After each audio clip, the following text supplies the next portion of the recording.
We thank the 99% who have reminded everyone, everywhere, that we still know how to resist. And we'd like to tell people to don't let up, to take the streets, especially on May 1st. No work, no school, no banking, no shopping on May 1st. Shut it down, take the streets, and remind everyone how much they need the 99%. Thank you. The 99%. We are the 99%. We are the 99%. We are the 99%. We are the 99%. It has become a mainstream view that it is us, the 99%, versus them, the 1%. While on the surface this appears to be the case, if we should be bothered to take a closer look, it becomes evident this is not the situation. Clearly we have an international banking cartel bent on controlling our political system, large global corporations which buy their way into the political arena, pulling the strings of our so-called elected representatives, treating us like little more than cattle with low-paying, unsatisfying jobs, selling us made-to-break garbage with little to no concern for us or our environment. To the so-called 1%, everything is profit, power, and control. Those labeled the 1% are part of the 100% and are exhibiting behaviors our social model has very effectively reinforced and rewarded them for their entire lives. If you beat a dog, that environment of abuse teaches the dog to be abusive. Humans are no different. We are raised and educated to compete, to get the best marks at school, rewarded with scholarships and better paying jobs.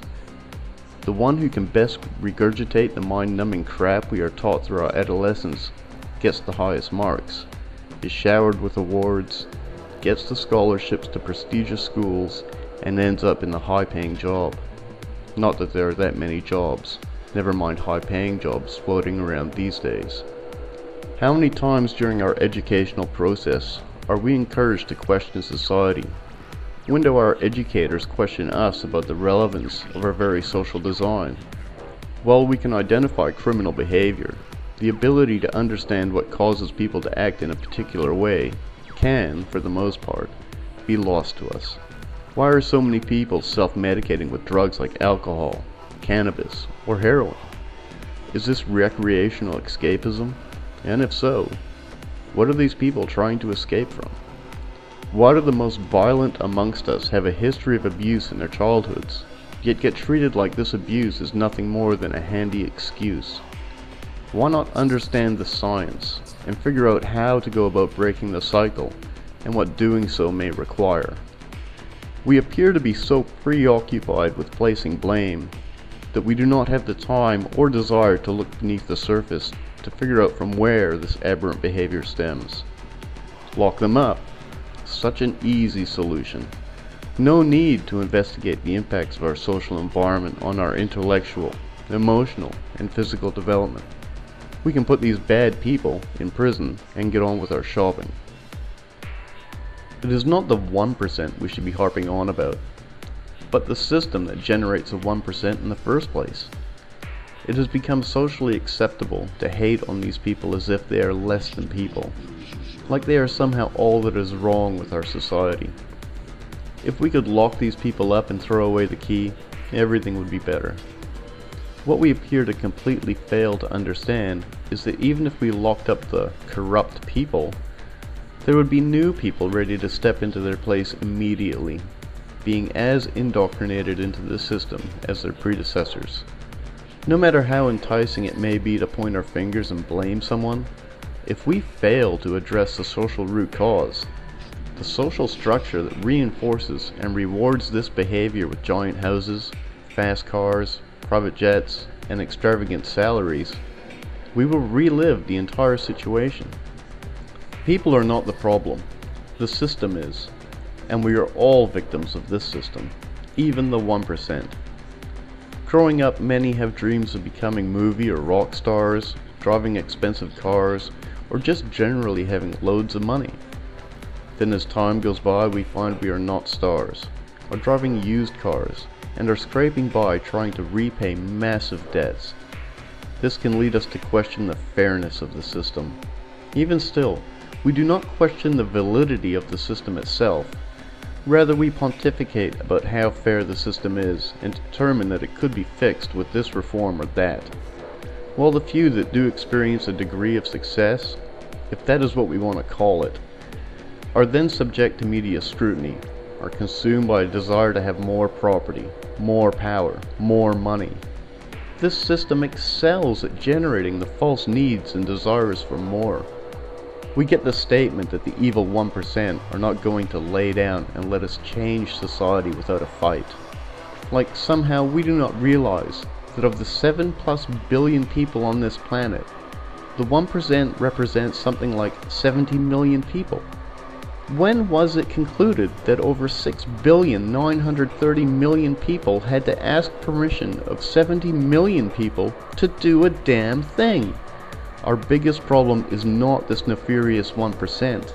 It's ourselves, our failure to be able to identify the root cause problems which are manifesting these symptoms, not understanding how it is that our social environment reinforces and rewards the aberrant behavior of the few and leaves us feeling powerless to change anything. We have the power. If we can stop bickering over pointless, superficial crap and unite under the common understanding that our real problem is an outdated system and not each other. Do the so-called 1% have to be on board? Of course not. Nor do they need to be banished or ostracized. They are doing what has been taught to them and reinforced by society at large, after all. We are not the 99%. We are the 100%. United we stand. Divided, we'll look around. This is what divided has gotten us so far. We are products of our environment, and until we understand that and make the fundamental changes which are required to our very social design, then nothing of substance is going to change.